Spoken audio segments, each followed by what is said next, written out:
Hello dear children. Children, today I will be discussing about the results and the nature of the revolt of 1857.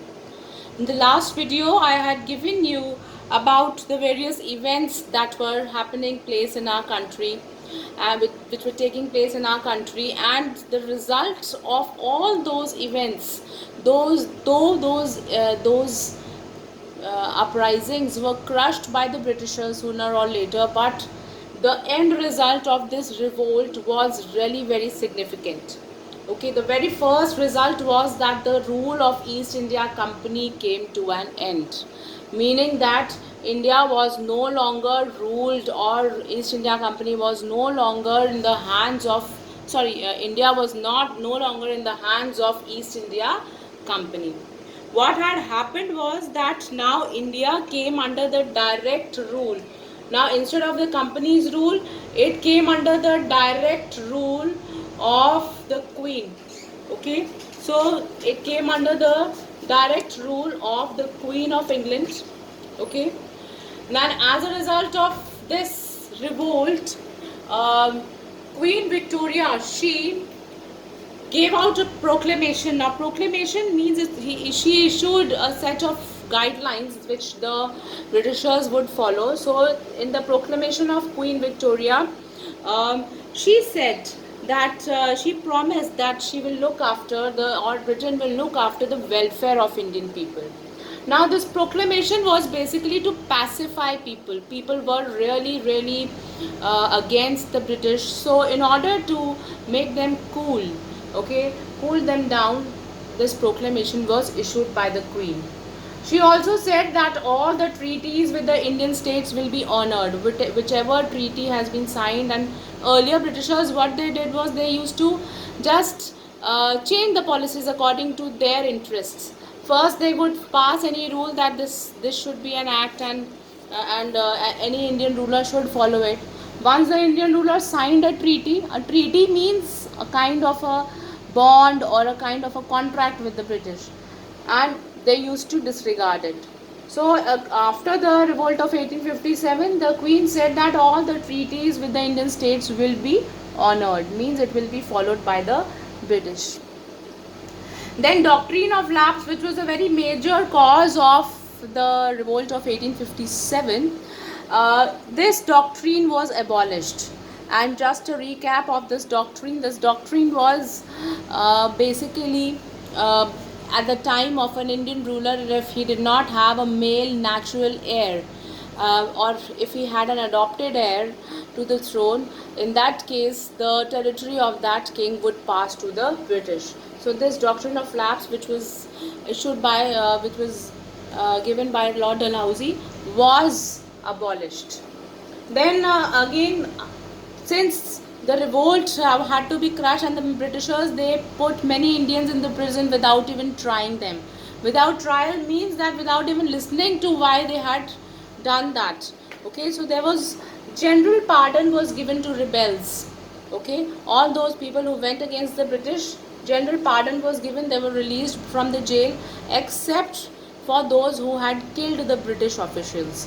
Those who had killed the Britishers, they were in the jail only. Then also the Britishers, they promised that they will not interfere in the social and the religious customs of India. Like earlier we in the social religious causes, we learned that because of the abolishment of many religious and social customs from our society, Britishers, they gained hatred. Okay, so now they promise that they are not going to interfere in the social and the religious customs of India. And also opportunities for Indians was created, meaning that Indians would be given opportunities in administration. Now earlier there was a complaint from Indians that they were not given any administrative ranks. So now Britishers promised that they would be given administrative duties as well. Also children, after this administrative duty, even the army of the Britishers, they army was reorganized. Okay, earlier many of the Jawans or the Sepoys of the British army, they thought that only they did not get higher ranks in the army of the British. Now after this revolt, even the army was reorganized. Okay, but still the artillery and the ammunition part was under the British only. So all these results, now this proclamation by the Queen was basically given or issued to just pacify the people, just make them cool down, because they all were really against the British.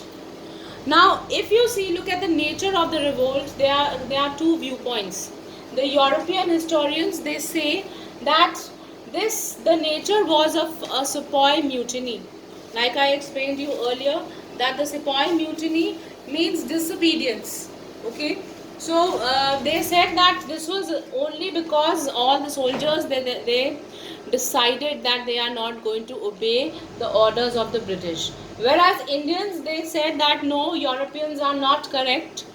The nature, the revolt, why people revolted was basically it was a popular uprising. Popular uprising means all the Indians, they were concerned with it. All the Indians, not only the sepoys, it was an outcome of grievance of all the people, because of their rising hatred against the British. Not only the sepoys, the hatred of all the sections of the society was accumulating, and it reached a maximum. Okay, now this revolt, because why it is called the popular uprising, because it gained support, it was widely supported by all the people around India.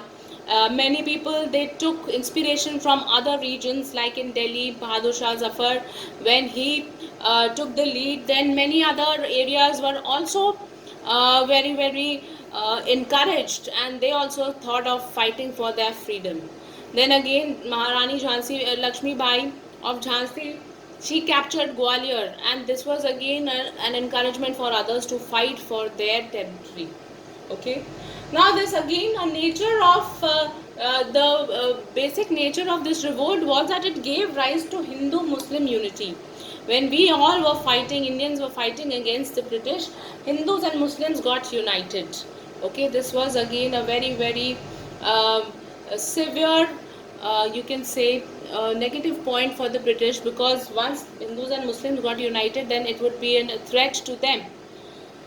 Then why this revolt is called a popular uprising is because that there were more civilians who were killed than the army people.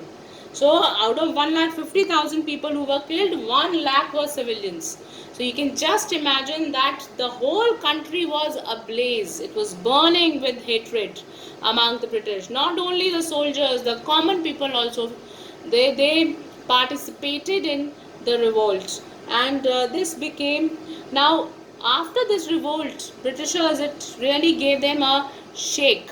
Okay, it shook the foundations of British, and the Britishers really thought over it that yes, Indians can also get united, and they started taking Indians a little seriously.